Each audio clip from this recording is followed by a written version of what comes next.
Hi, everyone. Welcome to the Elad Pod. This week we have Vicki Englund, who is a candidate for Missouri State Treasurer.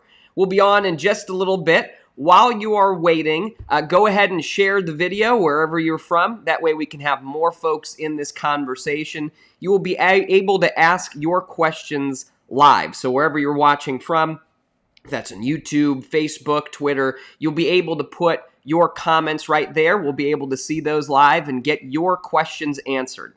While you're waiting too, let us know where you're watching from. It's always a fun thing for us to see, and that way we can say hi. But yeah, any questions that you've got about the office, about the process for running, about, well, really anything, you can go ahead and do that. So we will be on in just a little bit. While you're waiting, please go ahead and share the video, and we'll be with you in just a bit.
All right, everybody, welcome to this week's Elad Pod. My name is Elad Gross. I'm the host of the Elad Pod, hence the name.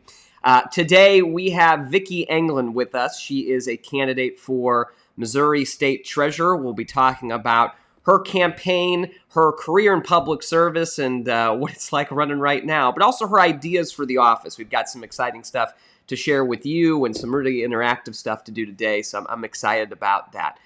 If you are watching right now on Facebook, YouTube, Twitter, Twitch, wherever you are, you can go ahead and comment your questions. We're doing this live. It's an uncensored town hall because the whole purpose of this is to bring our government back to you. So any questions are fine, and we're happy to answer those live here today. If you don't like to put your questions out there in the public, or if you're watching on the website at eladgross.live, you can still ask your questions. On the screen for most of the show, you will see a phone number, and you can text in your questions to that number. It will go right here. Do not call that number. I'm not answering in the middle of the show, but you can call me after if you want. That's fine. But while we're in the show, go ahead and text your questions. I'll be looking for those while we're doing it. And while you're watching right now, if you could, go ahead and comment with where you're watching from so we can see where you are, who you are, and what you're up to. So I'm going to bring on Vicki right now. Very excited to have her on. So let me make sure we've still got her right there. Vicki, are you here? I am here. Oh, wonderful. Great. Well, welcome to the Elad Pod. Very excited to have you. Well, I'm excited to be here, and hopefully, a lot of people will remember how to say Elad because it rhymes with pod. See, that was the hope behind it. It hasn't worked out yet, but maybe one day our dreams will all come true. But that would be great. Okay, well, Vicki, you are running for treasurer of the state of Missouri, which is very exciting. I've gotten some questions that have come in before the show, and probably the most common one is, what is a treasurer for a state? I think a lot of folks would love to know that. So if you could, I mean, could you, one, introduce yourself a bit to everybody, but two, let them know what is a treasurer and why is a treasurer important for our state? Sure. So thank you so much for allowing me to be here on the Elad Pod. I'm very excited to be here. Yes, I often get that question about what the heck is the treasure? And I like to think there's a big treasure chest full of gold, and that all the treasure has to do is just go there and sit on it. But that's not really what it's This is like. like a But that would be rainbow cool. pot That'd at be the a end cool of it job. kind of thing. Yeah. Right, exactly. So a little bit of background on me. My name is Vicki Englund. I'm the Democratic nominee for state treasurer. As you know, I was elected to the Missouri House a long time ago, back in 2008. That was when politics was very different. We had leaders, we had people who knew what they were doing running for office, and it was a much different time. So I ran for office for South St. Louis County. And so for those of you South Countyans like myself, it's the Oakville-Melville area. And for those of you who aren't from South County, it's the area that you would cross over the Jefferson Barracks Bridge to get to Illinois. So there's a big bridge down south, get across to Illinois. That's the district. So I was elected to that seat in 2008. It was a Republican open seat for state rep. So we flipped to that seat. So yay, flipping seats is a good thing. The Republican woman that I beat that year, she beat me in 2010. I beat her in 2012. She beat me in 2014. And I came about 400 votes shy of winning in 2016. So in the middle of all that, I was redistricted out of my district. So I moved, and I also ran and served on the Lindbergh School Board for 6 years, which is where I went to high school and where 2 of my 3 children currently go to high school, virtually, of course. So I guess you could say, politics has been my thing for a while. I worked on a lot of campaigns before I ran for office myself. I used to work for the Clinton administration in Washington, D.C. And my background kind of meshes really, really well with what the treasurer does. So we talked about the treasurer as being the CFO, or the chief financial officer of the state. And so what that typically means is making sure that the bills get paid, investing taxpayer dollars before the legislature and the governor can spend it. So that's a really important role, because right now your taxpayer dollars are being invested in companies that you may or may not have agreements with, like Walmart, for example. And we can go into that in a little bit.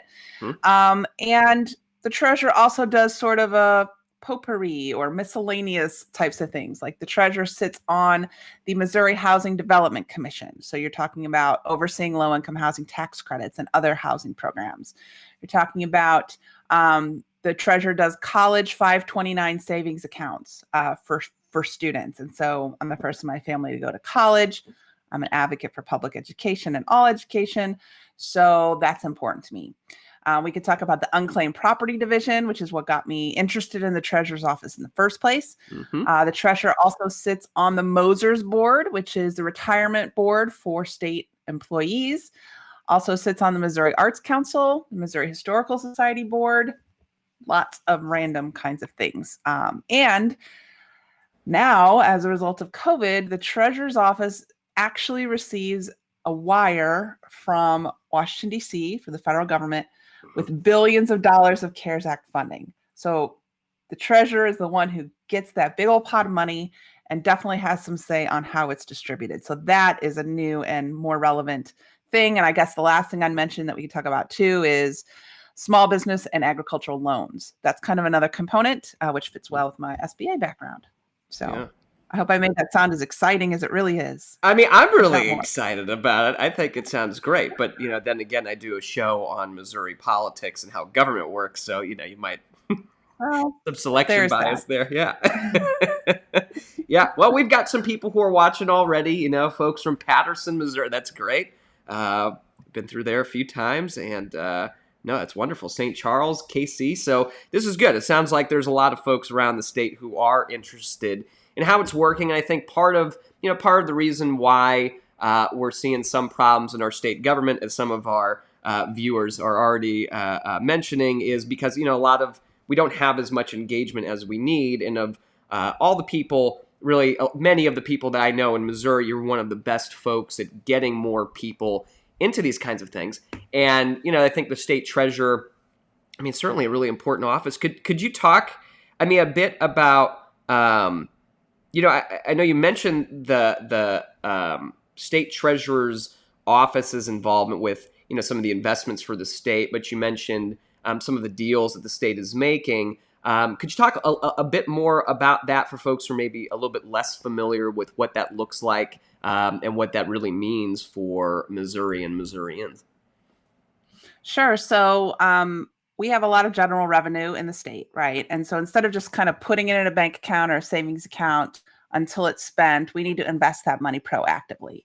And so what I would do as state treasurer when thinking about and figuring out what kinds of businesses and companies to invest that money in, I want to do things that we haven't done before. Number one, we need to look at the statements, the financial and corporate policy statements of those companies, and we need to review them for things like diversity and inclusion. Are we taking Missouri dollars and investing them in a company that recognizes, for example, that Black Lives Matter, recognizes that inclusion and diversity are important, or at least as important as I think they are. We also need to review those corporate statements for sustainability. Look, I don't have to tell anybody watching this podcast how important it is for sustainability, climate change, all of those things we're doing. And as taxpayers, your dollars need to be focused on places where the social impact is almost just as important as the financial impact. And of course, the kinds of investments that need to happen also need to be a sound financial investment as well. And right now, our treasurer is not really looking into that kind of thing. And, these companies need to have good labor practices. When we start talking about, I have 100 ideas on my website, 100 ideas on how to get Missouri's economy back on track. And I'm releasing one of those ideas every day for the last 100 days of the campaign. And one of those ideas has to do specifically with not investing your money into companies like Walmart, because, whether you buy stuff there or not, they don't pay their employees a living wage. And what happens is when Walmart hires people in the state, they're paid such a low amount that there's a higher propensity for those employees to need state social services. They are going to need more Medicaid. They're going to need more supplemental income. So that's part of the problem. Why, as a state, if we're investing in those companies, it actually is going to cost us more money in the long run. And that also is what the treasurer's office is about. It's about being smart with the people's money. We're at a time right now where, especially from the governor's office, from the legislature, we're talking about cutting the budget, cutting services, cutting all of these things. But when you're not putting your money where it's supposed to go, you got less money to deal with in the first place. And the first thing I thought of when you started mentioning the investment practices was certainly, the labor practices around that and the companies that are being supported. And I don't know how many folks really know right now where our state's money, our money as taxpayers, is really being invested. It would be nice to have some more transparency around all of that. And there's stuff like you on, government reports. Did I get stuck? Okay, there, I'm not stuck. You can drill down, but the whole point too is to make this information not just accessible, like not just a link somewhere buried on a website, to be talking about it like we're doing right now. Yeah. And, to engage people and to let them know that the treasurer's office can do a lot more. And that's kind of the other piece. The treasurer's office is not something that's as in the limelight or as sexy as governor or lieutenant governor, all these other offices. But if you take an economic development approach with the treasurer's office, what we're doing right now is the exact type of thing I want to do as treasurer, which is having webcasts and podcasts about how to sell things online. And part of my history, which I also didn't mention, is that I started a small business back in 1999, selling things online.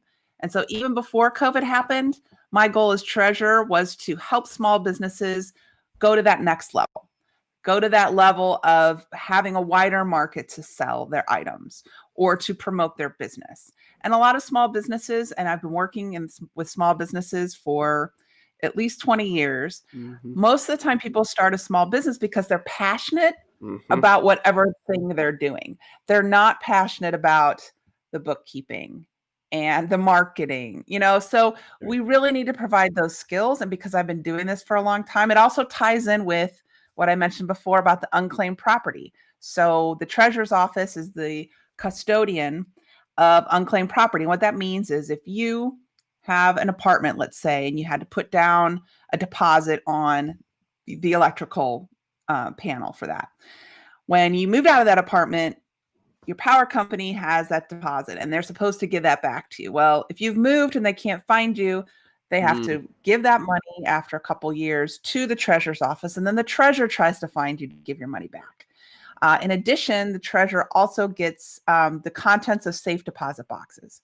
So if you're at a bank, and not a lot of people do this, but a lot of older people do, they put their grandmother's pearl necklace in there. They put, their baseball card collection. They put coins, lots of things that they want to keep. And when that person passes on and the bank cannot find where to send those contents go to the treasurer's office. And so the treasurer's office has thousands of items every year. They have an in-person auction. Maybe 100 people come. I went to the one last year, and they try to auction this stuff off. Well, why not sell that stuff online, especially during a global pandemic when we shouldn't be getting together in a big hotel ballroom and buying things for pennies on the dollar? Why not sell it to the world? I've been doing for my business for all these years. Do people sell things online? Is that a thing that people do? Yes, in fact, they do. Yeah, and they buy things online too. Who knew? Right? Who knew you could do that? Yeah, especially since I know some municipalities are selling stuff online right now too when they possess it. So that sure seems like it would make a whole lot of sense. It's interesting for small businesses in Missouri. There's an organization that oftentimes polls folks there and see how they're doing. And over the last many years, small businesses have rated the government's responsiveness to them as not being very good at all and having a lot of dissatisfaction with government. Whereas we do see, you hear a governor or somebody in the legislature talking about, developing business and making this good for business and bringing folks. Those are always the bigger businesses that are already doing really, really well. And oftentimes the small businesses do get ignored. So I know you mentioned some for you. I have a secret you should know on that topic. Oh, there's a secret. So the reason why they care about the big businesses is because they give them campaign contributions. I'm just saying. Yeah, I guess Don't tell anybody. Don't tell anybody. Just between you and me. Yeah, let's make sure nobody knows that while we're broadcasting live. Look, there was just oh goodness, where was it? Was it in maybe it was in Springfield? There was somebody, I think they just put out I can't remember, but it was a town, maybe it was a representative who was saying it's now time for the state to start collecting tax on those, the deals that are being made online and the sales and everything else, because now in Missouri, because in Missouri right now, I mean, I've seen this all over in different counties throughout the state where they are at a massive disadvantage, small businesses that are located within our state, retailers that are located within our state, compared to those that are selling online that might not even be here.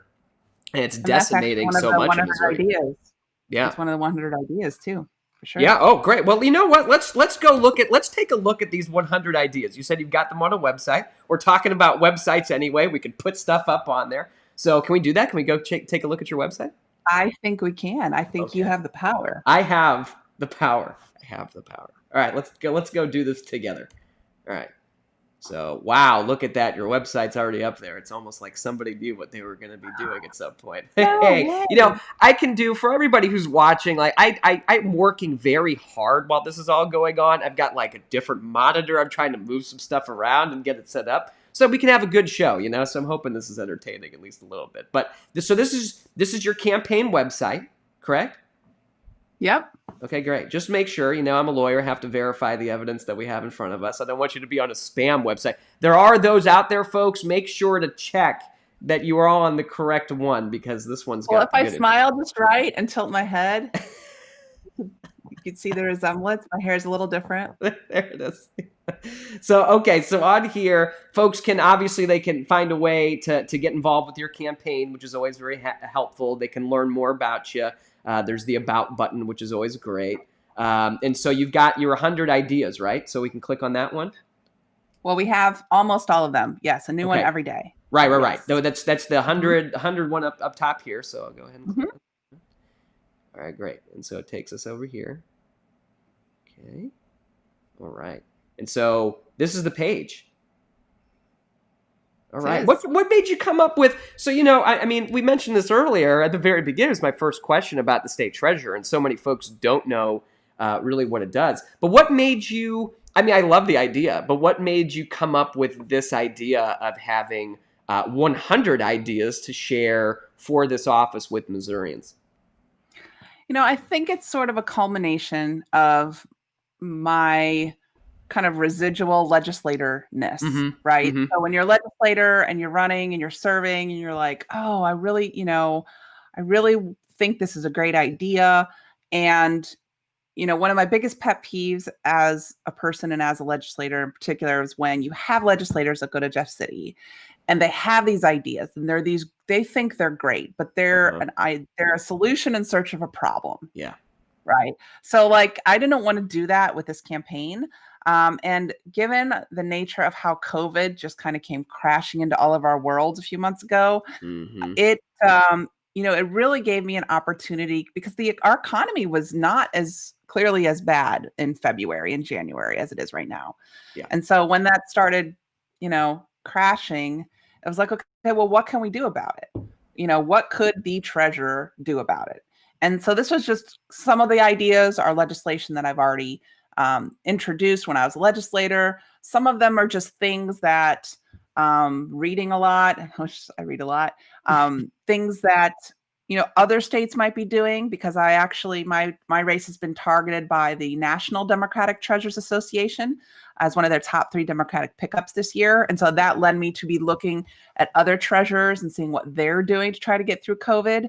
And I know I'm a big proponent of Franklin Roosevelt, and he believed that the states should go through bold, persistent experimentation. And so, there's no reason why when you're in a crisis, that's not when you start reinventing the wheel. So I'm a big proponent of looking at how other places are doing things. And so that just kind of was, I guess, the idea for it. And then it also gave me a chance to really find good solutions, right? Like I could think, oh, maybe this is a good idea. But then when I do some research, maybe it's not as great of an idea as I thought, or maybe, so that's what I think a good leader and a good statewide person who's governing the state should do, is to pull those ideas and pull that data so that when you're not just saying something because you think it makes you sound good.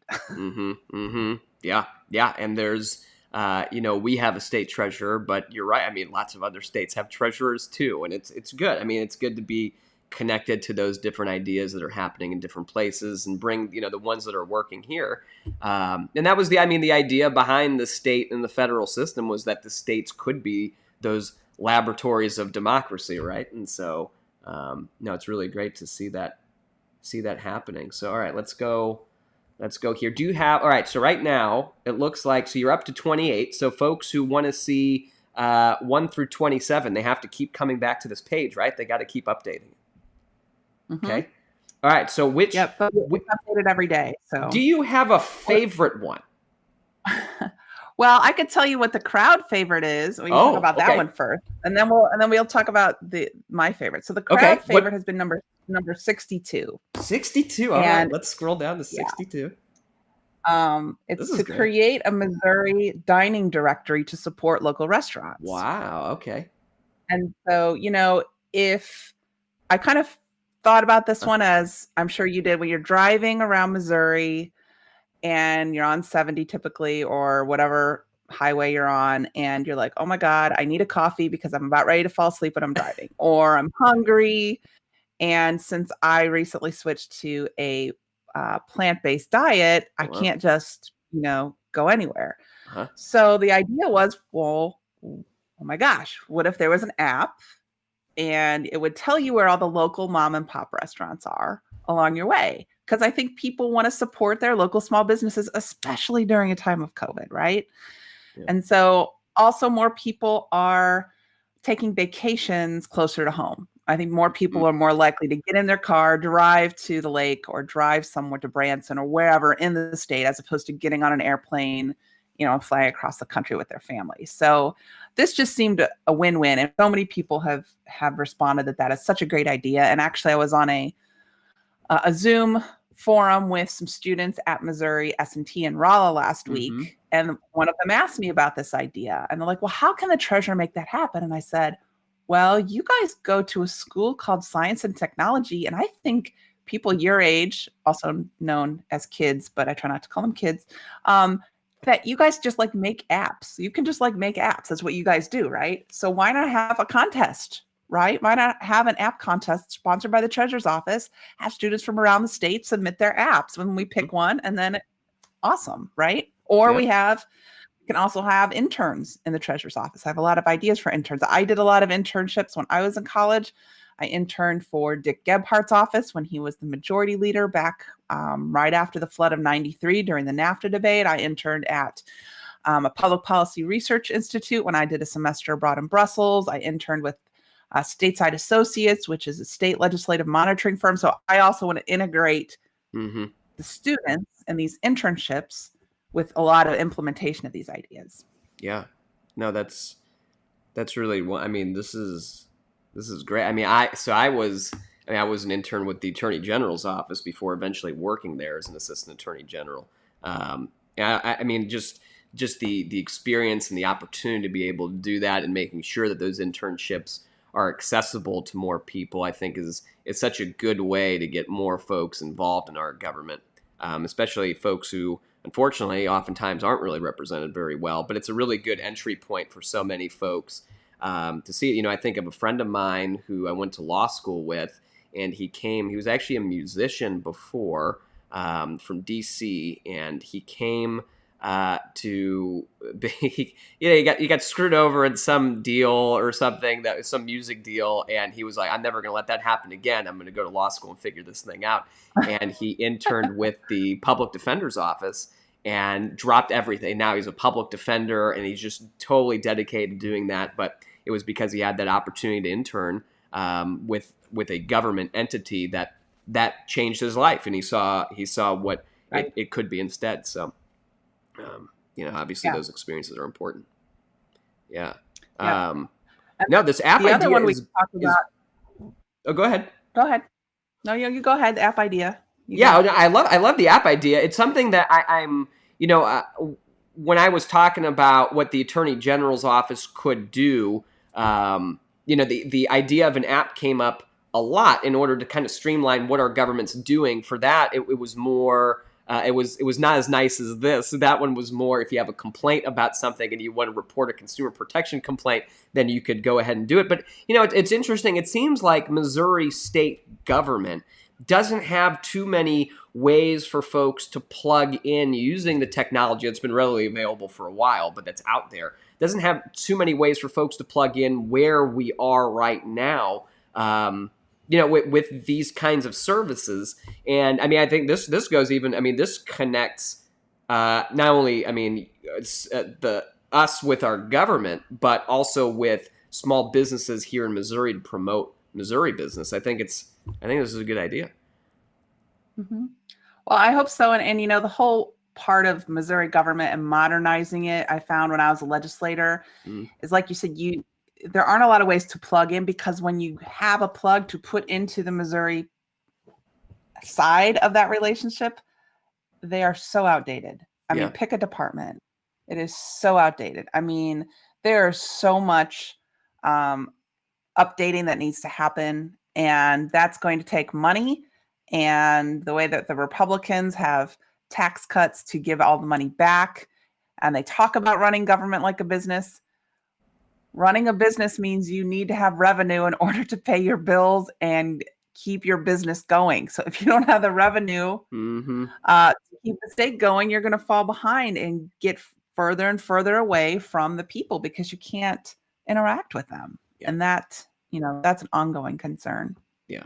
It's running it like a business that's trying to run itself into the ground. So, yeah, and it's unfortunate where we are in a lot of the different departments we have. Okay, great. So this was crowd favorite, which, I mean, this would be very helpful, I think, for a lot of folks, is where can you find food in Missouri? So that's number 62, idea number 62 on the website. All right, you said you promised you were going to send direct us to your favorite. So number 48 has to do with some issues that, we talk about Missouri a lot of times as being a red state, although if you see the polls recently, you will know we are only 2 points. Nicole is only 2 points behind Governor Parsons. So we are not as glowing red right now as what our history has told us over the past decade. But just because a Republican says they support family farms, unless you actually look at their voting record, they may not necessarily be telling the truth. So this particular item has to talks about the foreign ownership of farmland. And we're both sitting, in St. Louis County. We're like, what the heck does that mean? Well, what it means is that there was a bill that I voted on and my opponent voted on back in 2013. And for the first time in Missouri's history, it was going to allow foreign companies to actually own Missouri farmland. So like the real estate land that the farm is on. Right. And this was done because Smithfield Farms was a company in Virginia, wanted to have a plant in Missouri, and they wanted their Chinese subsidiary to own that. And so I voted against it because it didn't seem like a good idea to me. My opponent voted for it. So now up to 1% of all Missouri farmland can be owned by a foreign company. And if you Google it, you will find that this is happening all over the United States. It's happening in places that are near military bases. And when you're going through, I don't know, a global pandemic, for example, you do not want a foreign country messing with the food supply of your state. So when I did this research and found out that, my opponent and I were different on this issue, I also found out that then 2 years later in 2015, when I was out of the legislature, my opponent voted for it again.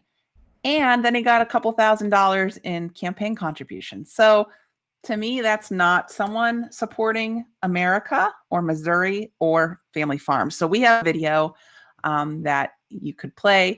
It basically is the focus of our targeted campaign right now when we're doing our virtual plan. And it's targeted to let rural Missouri know exactly what's happening on this issue and why they should care, why the treasurer that runs the finances of the state should not be in favor of the foreign ownership of farmland. It's a big deal. Yeah. Wow. This is you are making history on the podcast because you're the first guest to bring a video for show and tell. So this is exciting.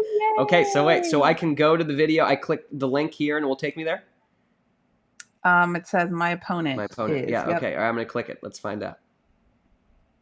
Missouri farms are important to our state. Then why would Scott Fitzpatrick sell our farms to a foreign country? Fitzpatrick voted to allow foreign ownership of farmland for the first time in Missouri's history. And then he doubled down and voted a second time, this time in exchange for campaign contributions. Vicki Englund voted to keep Missouri farmland owned by American farmers. Vicki supports Missouri farms and understands how to get Missouri's economy back on track. Vote Vicki Englund for Missouri State Treasurer. I'm Vicki Englund and I approve this message. All right. So that's you've got that ad going right now. Is that ad out there? Yep, it is. Wow. It is. All right. So folks can expect to see you on TV pretty soon, huh? Well, I mean, it's targeted. And I don't want to give too much of my strategy away, but it's targeted to rural voters. Gotcha. So you can see that if you're a rural voter, and if you are, possibly a Republican rural voter, or maybe independent, or someone, who needs to know that information for sure. Yeah. It's it's a very big issue in so many ways. And you mentioned Smithfield, and Smithfield has caused quite a few problems in Missouri on different fronts. recently too, because I mean we've talked a bit about COVID-19 and how that's your office, the office of the treasurer would be involved, but I mean during when this was all going on, there were a lot of plants and there were ones that were having outbreaks, and there was a big discussion about that. The food supply right here in Missouri, and Smithfield was one that was criticized heavily by workers there and has been for years, for not treating workers well. And when you cram people in and they're tired and they're trying to get their hours in, people were getting sick. And we had a few plants. There was the Triumph plant in St. Joe that had an outbreak there, and lots of issues as a result of that. And unfortunately, not much work by the government in Missouri, state government, before or even really much after all that happening. There was some testing that was eventually done, thank goodness, to try to direct some of that, and some safety repercussions that were put in some of the protocols that were eventually put in place. But yeah, Smithfield has been a big player in Missouri politics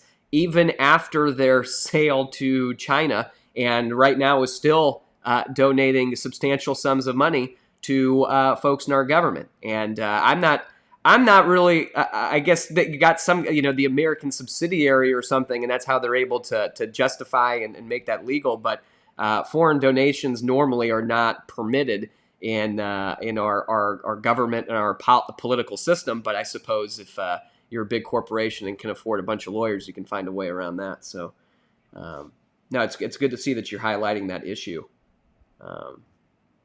Yeah, one that hopefully gets talked about a lot more, because a lot of family farms especially are suffering as a result of these big corporate monopolies that have really dominated a lot of agriculture throughout the country. So my take, but went out a little bit. So okay, well that's cool. I wonder, because we have some folks who are watching this, and some folks who are younger and maybe want to get involved in politics at some point, and are interested in the nitty gritty of how this stuff happens. So when I guess when you're kind of thinking about these issues, right? You've got all these issues on the website right now, a whole ton of them, and this is one that you really do want to get out there, right? It's a message you want to get out there. Hopefully then people come and they look you up and they see all these other ideas and they're like, oh, that Vicki sounds great. Yeah, I want to vote for her. I guess in this case, like in your thought and your strategy and how you're kind of getting all this stuff set up, what made you think, hey, this is one that I really want to highlight out of all of these different ideas that you've got up here? Obviously, if we had unlimited money, all of them would be out there all the time. But you don't have unlimited money? I totally have unlimited money. Oh, well, then what are you doing? Like, why is this the one? Why is that the only one? But yeah, no, seriously, like why was that the issue that you thought would, one, represent yourself to other folks really well, but also speak to other people in a way that could draw a lot of folks in? Sure. So this is actually my 10th competitive election that I've run in my life. And so one of the most important things, I touched on this a little bit when I talked about politicians coming up with a solution without a problem. When you're running for office, you can think of all these things that you're passionate about. I happen to be a crafter. I love sewing. I love knitting. And I love making things with my hands. And I love recycling items and upcycling them. And it's very important to me that resources are not wasted and they are reused as much as possible. Mm-hmm. If I then thought that was the number one issue that people in Missouri also agreed with, I could have had my whole campaign been around recycling. Mm. And while it's a great thing to do, it's not necessarily a good way of running your campaign. Your campaign is like a small business. It seems like everything's like a small business. So in order to run an effective campaign, you really need to do a poll. You may, and I've done this with all of my other campaigns, except school board and this one, because the money wasn't there due to COVID. And also polling in this environment is tricky because there's a lot of stuff going on in people's lives. But typically what you want to do is you want to do that poll. And when you poll, you typically will do things like look, I think the most important thing about me is that I'm a mother who's from South County when I was a state rep, from South County, just like you voters in South County. So you typically would poll test messages you want to say about yourself, messages you want to say good things about yourself, bad things about yourself, good things about your opponent, and bad things about your opponent. And you're also testing issues, right? You want to know, we had some issues in South St. Louis County back in the day that had to do with trash collection. And it was a big deal. South Countyans could not choose their own trash provider. The county was trying to consolidate. And so I need a poll test to figure out, number one, if people cared. And number two, if they cared enough to vote one way or the other. So that's typically what you would do, is do a poll. Now, in this race, we didn't have the money to do a poll.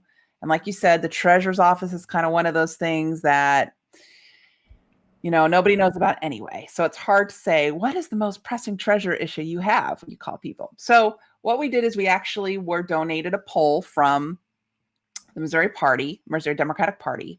And that poll information is what we used to form the basis for what issues we wanted to talk about. And the number one issue on that poll was the foreign ownership of farmland. 95% of Republicans polled, and this was just a rural poll of Democrats, Republicans, and independents, but clearly it skewed more toward Republicans and independents. And the poll, 95% of Republicans hated the foreign ownership of farmland. 75% of independents hated that issue too. And so I thought, well, that's an interesting issue. I remember voting on that. So when I looked it up and found out that my opponent, who had voted for it twice, actually, he voted against it the time I voted. And then by veto session, he had changed his mind and voted for it, which we couldn't quite fit that in the commercial. So when I figured out that this was, number one, very important to the voters, because as a suburban girl, how am I going to know what's important to all Missourians unless I ask them? Right. So when you find out that this issue is important and you have a record that supports that same issue, and your opponent has done not just once voted against it, but twice voted against it and took money to do it, that's kind of what made it the most important. So, and getting back to your question about, running for office. So it was all data driven. There are very few decisions that you should make in a campaign that you don't have the data behind it to tell you, because that, I think you're spending money, right? Like, we're spending money on these ads. And as much as I would like to have an ad out about, hey, Vicki's great, she loves to craft and make things with her hands, and doesn't she make cool things out of ties? As much as I would like to talk about myself in those things, that's not what the voters care about. And it's not really why they would vote for me to be their treasurer. So it's data driven for sure. Yeah. Yeah. And it does. I think it's so dependent on the office too, right? I think you're so right. Like, for offices that folks don't know as much about, they might, maybe people won't spend as much time initially, at least, with the more biographical pieces or whatever it is. But then if you say this thing that is really on someone's mind, and you're able to attach that to the importance of that office, then all of a sudden you're creating folks who are more informed and more interested in what you have to say after that. So well, and you have to break through all that, all the other campaign ads you see, right? Right. I mean, I've run for office during presidential years and during non-presidential years. And the benefit of running during a presidential year is everybody's paying attention, right? You have people, when I would win my races in my state rep district, there would be about 16,000 people total who would vote in that state. I would get about 1,000 votes and she would get about 7,000. Well, when I ran in off years, there was a total of about right around 9 or 10,000 people who voted. And so you're talking about completely different math, right? And so the benefit of running in the off years when there weren't a lot of other elections going on is people would be able to see your stuff, because there's not a president, there's not governor, there's not any other statewide office. There might be a senator. But then the downside is nobody really knows there's an election. They're not They're not accustomed to voting every 2 years. And the presidential side, everyone and their brother is going to go to the polls, right? But it's just harder to break through all, we also live in the 2nd Congressional District, right? So we've got a lot of Jill Shoup and Ann Wagner ads. And you also have to think, okay, we try to do a contrasting ad because I didn't want it to be super doom and gloom because, oh my gosh, the things we're saying about Jill Shoup, are super doom and gloom and not even true. So there's also that. I wanted it to be a truthful comparative ad. Yeah. I mean, it's nice. You have like the little citations at the bottom so folks can go look it up if they want to. But unfortunately, I think if folks do look into this issue around foreign ownership of land, and if they look into where those donations are coming from, where they're going, they're going to find right now, maybe to their surprise, that some folks who are representing them right now, especially in rural Missouri, for lack of a better term, are on the take and are really not serving their interests, at least in that area. Maybe there's something else that they agree with them on, but that one is does not seem to be one of them. So we did have a few questions that have come in so far, so do want to get to those. One of them, I might have to answer one of them, but the other one, I think you're going to have to answer that one. So John asks, and it's not a dumb question, John. This is a great question. One of the questions that we have is the pandemic, let's see if I can get this up on the screen too. Move that around a little bit. So yeah, John says, is the pandemic having an effect on our state budget? Well, I would say absolutely yes. Part of the problem too is, there are a lot of schools throughout Missouri. And one of the reasons, another idea of the 100 ideas has to do with rural broadband access. And so because we don't have rural broadband access all over the state, it's not as though the students that are in rural parts of Missouri and even some suburban parts, to be honest with you, they have to go to school physically. And since there are a lot of parts of our state that don't actually think COVID's a thing for whatever reason, the money spent to try to keep those kids safe at school, you're talking about extra staff people to clean. You're talking about, precautions, trying to split the days up. So only maybe half the kids in the school go on one day and half the kids go on another day. So the busing, everything about schools has to be changed. So there's increased costs for that. And when you're talking about kids in schools, it's not just the kids that are carriers or potential carriers of COVID. It's the teachers and the cafeteria staff and the bus drivers and the administrators. So those are the folks that are typically at a higher risk than the kids themselves. If they should get it, they have a higher risk of having symptoms.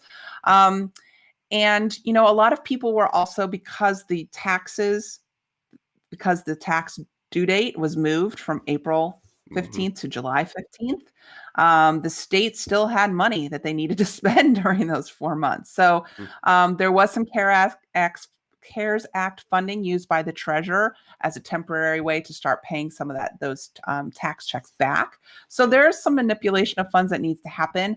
But from a long-term perspective, when people are unemployed, they're not paying employment tax. They're not paying income tax.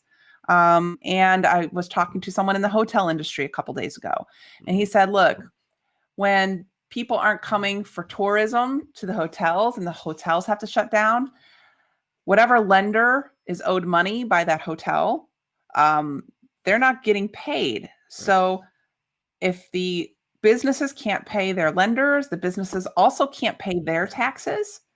And so we're going to have a lot of businesses not being able to pay their real estate taxes. And when that happens, then the state puts fines on the businesses, which they're still not going to be able to pay.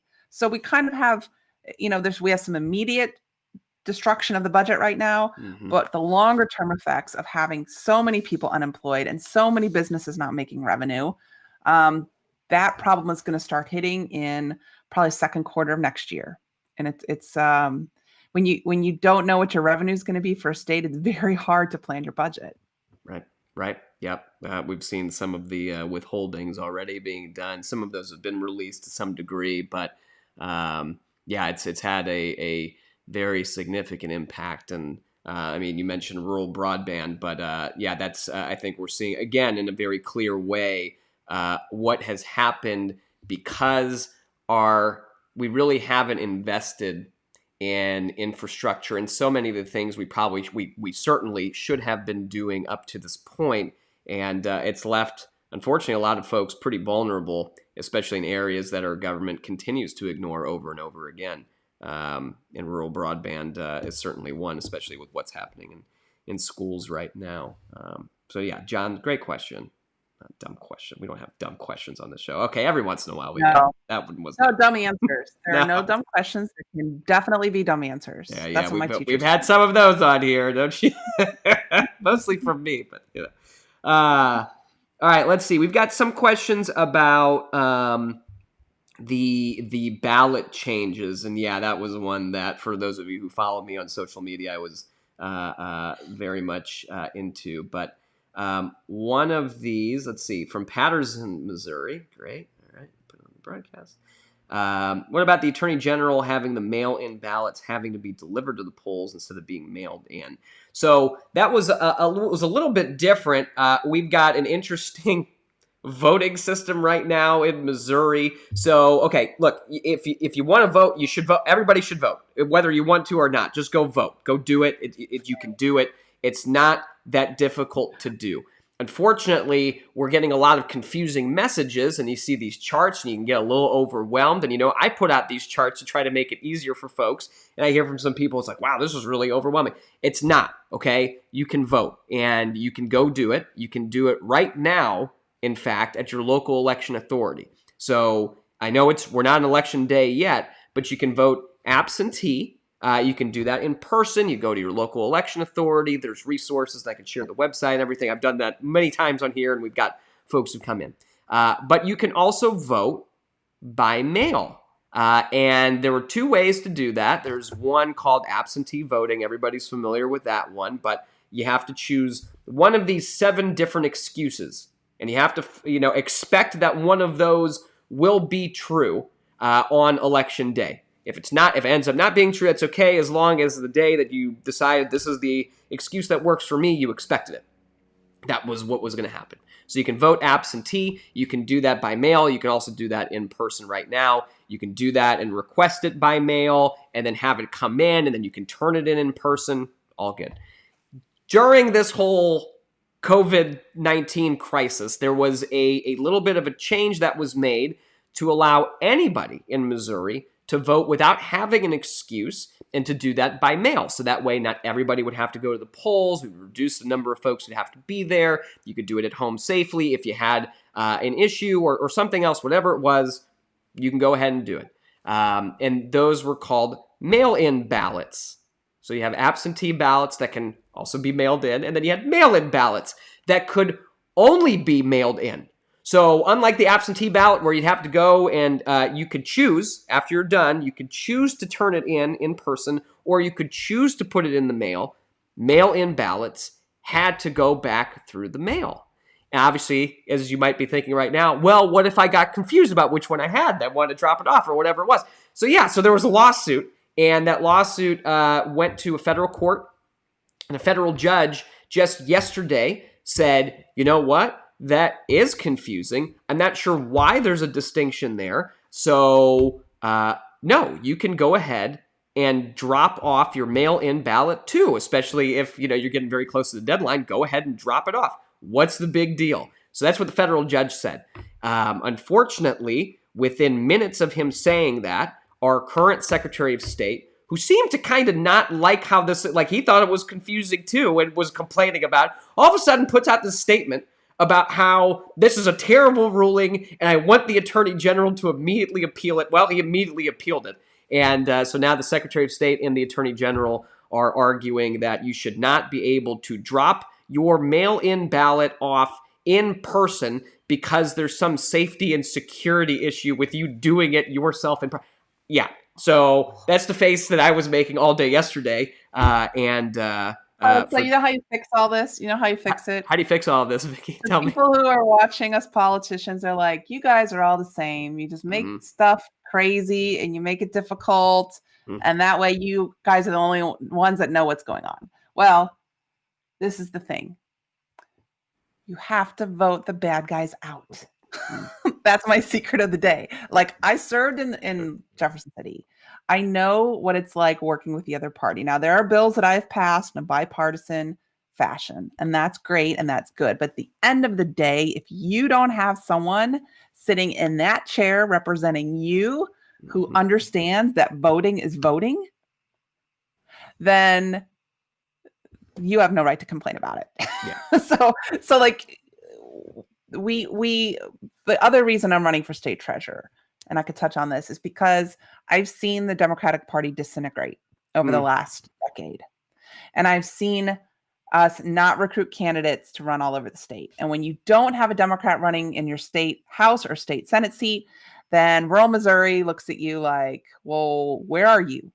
You forgot us. Why do I not have a Democrat to vote for on my ballot? So I'm already recruiting candidates to run in 2022. If you are interested, please go to VickiEnglund.com and send me a message. But the way we build this back is by getting people in there. And guess what? There are term limits. So these seats come up as an open seat, which is easier to win in an open seat because you're not running against the incumbent, all the time. And we know it's predictable when that seat's going to come up. So we just have to work smarter and not harder. We also work harder anyway, but the Republicans have done a much better job of building their bench. They've done a much better job of putting people in place so that when districts get redrawn, like mine was, they can kick me out of my district. So these are if you're confused by this and you think, why can't they just pass something that's sane? It's because they're trying to protect their own little fiefdom, and it makes them feel important to go to Jeff City. So we need to elect people like you who are watching. I'm always happy to talk to people about what exactly running for office is like, especially running for state rep. Elad knows that. Him and I had a lot of discussions about that, but it's not rocket science. You have to be passionate, and you have to have the tools in order to reach voters.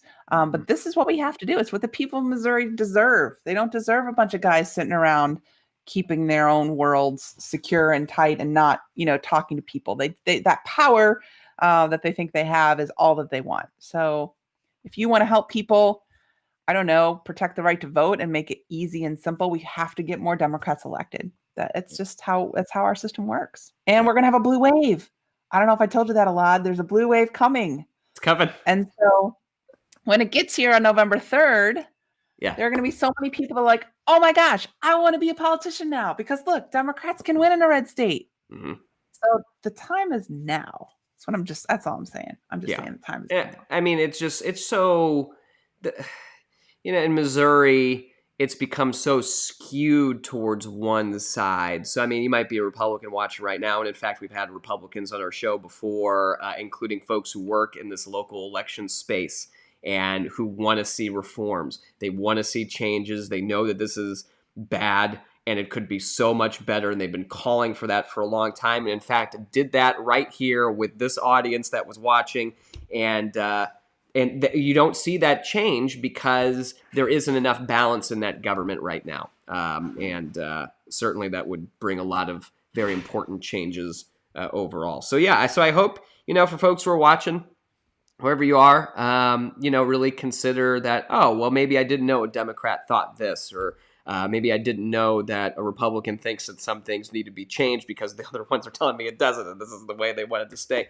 So, that's part of the idea is to have more access to folks, wonderful folks who are running like Vicki and so many of the other people we've had on, so that you can ask your questions and you can really drill down to see who these folks are and why they should get your vote. So Vicki's a good one, my view, my personal one. But Vicki, we're at the end of the show. On the screen, so. We're at the end of the show. We visited your website and everybody can go. It's at VickiEnglund.com.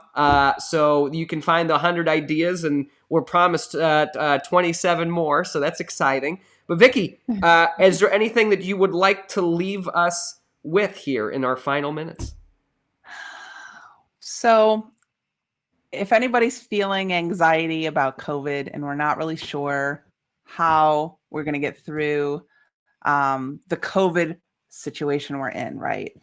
I think pouring your energy into something that makes you feel like you're contributing to the common good is a way to help get us through this. And when I say get us through this, I mean get us through a place to where we have a vaccine that has been tested and scientifically certified, so that we can get back to quote unquote normal life, right? For me, that passion is running for office and helping other people run for office. When I feel like there's not a whole lot I can do to help my community, I make 5 more fundraising calls. I talk to 5 more voters. I focus more on the concrete things I can do every single day to help us get closer to our normal. So I want to thank you for everything you're doing. Let you know that we'll get through this. I don't think we have enough leaders in our government right now to look you directly in the eye and say, it's going to be okay. We're going through a tough time right now, but we will get to the other side. And so I want to just encourage you to keep your family safe. I want to encourage you to vote, because at the end of the day, that's the number one thing you can do to help us get our state and our economy back on track. Well, folks, Vicki Englund, candidate for Missouri State Treasurer. Vicki, thanks for coming on. Thank you, Elad. It's been great. Absolutely. Well, folks, you can see this episode soon. And give me a little bit of time, all right? But this episode you can see soon, and all of our other ones always at eladgross.live.